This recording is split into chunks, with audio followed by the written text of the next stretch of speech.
সেটা রিকভারি হবে না যতদিন রাখা যায়।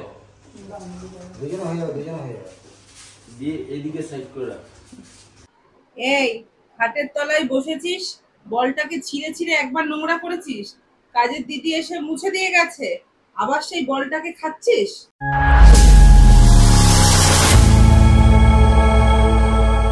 Hello everyone, welcome back to my channel. চলে এসেছি আমি পিউ ফ্রম দুর্গাপুর। সবাই কেমন আছো? আশা করছি সকলেই ভালো আছো। গুড মর্নিং সবাইকে। দেখো এখন ঘড়িতে বাজে পাক্কা 10টা। তোমাদের দাদাভাই বসেছে কচুর লতিগুলোকে কাটতে, আর আমি এখনও বিছনায় বসে সমস্ত জায়গাতে গুড মর্নিং পোস্ট করলাম। রাতেবেলায় ভিডিও পোস্ট করে এক্সপোর্ট করে আপলোড করে রেখেছি, সেগুলো সব পোস্ট করলাম। কিটা বাইরে? হ্যাঁ হ্যাঁ হ্যাঁ হ্যাঁ,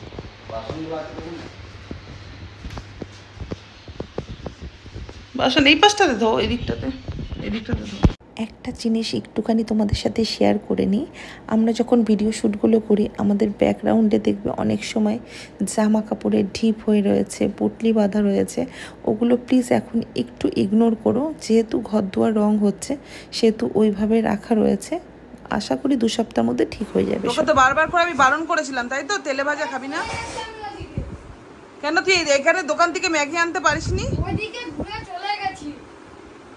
কোন দিকে ঘুরে? রেশন দোকানের ওই দিক। রেশন দোকানের ওই দিক দিয়ে ঘুরে চলে গেছিস বলে কি মানে তুই ওখান থেকে ফিরে এসে ম্যাগি নিয়ে আসতে পারতি না? ওইদিকে ঘুরে আবার এদিকে গেছি, বলছে এখন ঘুগনি নেই, ঘুগনি আছে তো দিতে পারবো না, এখন লুচির সাথে খাবো। ওদের এখন তারপরে মুড়ি আর চপ বললো, চপ তাহলে আমি তো তোকে বলেই দিলাম যে যদি ঘুগনি না পাস ম্যাগি নিয়ে আসবি, ম্যাগি রান্না করে খাবি। তাও যখন দাঁড়িয়েছি ওখানে পয়সাটা দিয়েই ভুল হয়ে গেছে তোকে। তোমরা তো দেখলে ছেলেকে আমি বকলাম। কেন বকলাম জানো? আমার ছেলের তেলে ভাজা খাওয়াটা কিছুতেই বন্ধ করতে পারছি না। বলল ঘুগনি নিয়ে এসে মুড়ি খাবো, সেখানে চপ নিয়ে চলে এসেছে। ভাই একটু তোর মিক্সচারটা করতে গেল।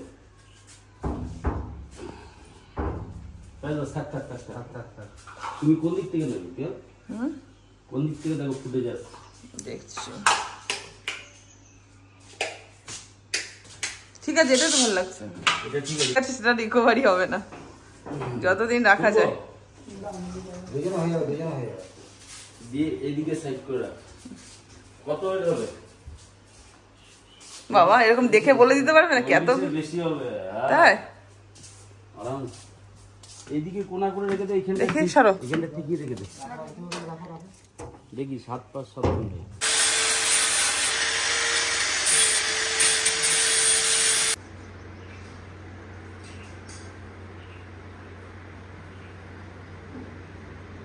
তা আপনার ছেলে কেন আদার কেউ যদি ওরকম অ্যাক্সিডেন্টে পড়ে থাকতো, তাহলে আমরাই গিয়ে ওই যেটুকু করার আমরাই করি। দাদা কিন্তু আমাদের কর্তব্য। ঠিক আছে, থ্যাংক ইউ। হ্যাঁ বলুন। আচ্ছা, হাতে শুনুন না, হাতে তাবিজ বলে কিনছে, মানে আংটি ছিল কি? আর ওই আর কি কি আছে ওই বইতে? হ্যাঁ হ্যাঁ হ্যাঁ, ওইগুলো দিয়েছি। বাদবাকি তাবিজ ফাবিজ যেগুলো বলছিল ওইগুলো কিন্তু আমার চোখে পড়েনি।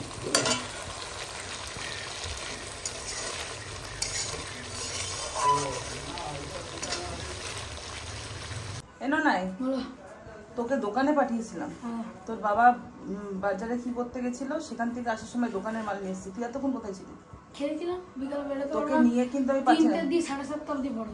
ও বিকালে বেরোতে পারবি না বলে কি সকালবেলা ভোরবেলা খেলে এসেছিস তাতে হয়নি? আবার এখন ভোরবেলা খেলতে গেছি কোটা না 7:30। খেলেছিস তো? ওইটুকু আধ ঘন্টা খেলেছি। এটা ঠিক না। যখন দোকানে পাঠাবো দোকানে জিনিসই আনবি, যখন খেলতে যাবি তখন খেলার এতেই যাবি। তো দিন যাচ্ছে, বাজে একটা ছেলে তৈরি হচ্ছে। আজকের ব্লগটা একটু অন্যরকমভাবে শেষ হবে, কারণ হচ্ছে প্রতিদিন তো আমার ব্লগে এই টাইমটা অন্তত আমাদের 3 জনকে একসাথে দেখতে পারো। এক ফ্রেমে হয়তো বাবা আর ছেলে থাকে, আর পিছনে ব্যাকগ্রাউন্ডে আমার সাউন্ডটাই থাকে, যেটা প্রতিনিয়ত তোমরা দেখে আসছো। বাট কি বলো তো, এক সংসারে যখন থাকবে সুখ দুঃখ নিয়েই কিন্তু জীবন কাটবে। তো যাই হোক, তোমাদের দাদাভাইয়ের সাথে সেই খুব একটা ঝামেলা আমার হয় না, জাস্ট কোনো একটা জিনিস খারাপ লাগলে দুজনের মনোমালিন্য হলো, কথা বলা বন্ধ হয়ে গেল, আবার ওই টপিকটা ছাড়াই কোনো না কোনোভাবে মিল হয়ে গেল। তো যাই হোক, হয়তো এই দুদিন তোমাদের দাদাভাইকে আমার মোবাইলে ক্যাপচার একটু কমই পাবে, কারণ তোমার দাদাভাইয়ের সাথে একটুখানি আমার মনোমালিন্য হয়েছে। বুঝতেই তো পারছো, যারা সংসার করো তারা তো ভালো করেই বুঝতে পারছো যে কবি খুশি কবি গম না জুদা হোঙ্গে হাম। তো যাই হোক, এটাই তোমাদেরকে জানিয়ে দিলাম, এইটাই কারণ যে সোশ্যাল মিডিয়াতে যখন লাইফস্টাইল ব্লগ আমি শেয়ার করছি, তো এটা নির্দ্বিধায় না বলার কিছু নেই, কারণ এটা এক সংসারে যেই থাকুক না কেন সবার মধ্যেই হয়। কি তাই তো বন্ধুরা? যদি ঠিক বলি তাহলে অবশ্যই কিন্তু কমেন্টে জানিও। তো যাই হোক, আজকে না হয় আমার আর আমার ছেলের খাওয়াই দেখো। হিমা কিটি দেখবি না। এই খাটের তলায় বসেছিস, বলটাকে ছিঁড়ে ছিঁড়ে একবার নোংরা করেছিস, কাজের দিদি এসে মুছে দিয়ে গেছে, আবার সেই বলটাকে খাচ্ছিস। নয় যে আইসক্রিম খাগা, জানো নাই, যা তুই আইসক্রিম খাগে, হ্যাঁ একটা আইসক্রিম নিয়ে এসছে নয়, ভয়ও আছে শরীরে।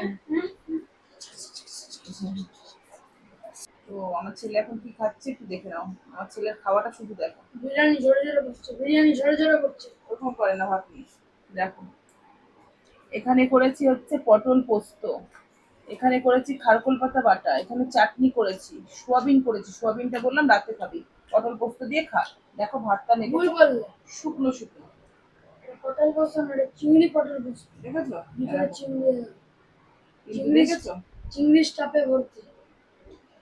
চিংড়ি যদি স্টাফে ভর্তি থাকতো তাহলে তুমি ঠিকই খেতে বাবা, তুমি ওটাকে ছেড়ে দিতে না। আমি চিংড়ি মাছ খাচ্ছি না আজকে। বাবা চিংড়ি মাছ আবার আমার ননাই খাবে না। দেখো শুকনো শুকনো ভাতগুলো খাচ্ছে, এটা যদি বাবার সাথে বসতো তাহলে কিন্তু বাধ্যতামূলক ওই পটলটা খেতেই হতো। তো যাই হোক, আমি আবার কি বলতো, আমি আমার মানসিকতাতে বাচ্চাদের সব শেখানোটা উচিত, এটা সবাই বলবে কমেন্টে, কিন্তু আমার মনে হয় কি আমি হয়তো কোনো একটা জিনিস পছন্দ করি না, সেটা আমাকে কোনো কিছুকে যদি জোর করে খাওয়াতে যাই আমি খেতে চাই না, ঠিক আমার ফিলিংস দিয়ে আমি বুঝতে চাই। তো যখন যে জিনিসটা যে পছন্দ করে না আমি জোর করি না, বুঝেছো? এই হচ্ছে আমি।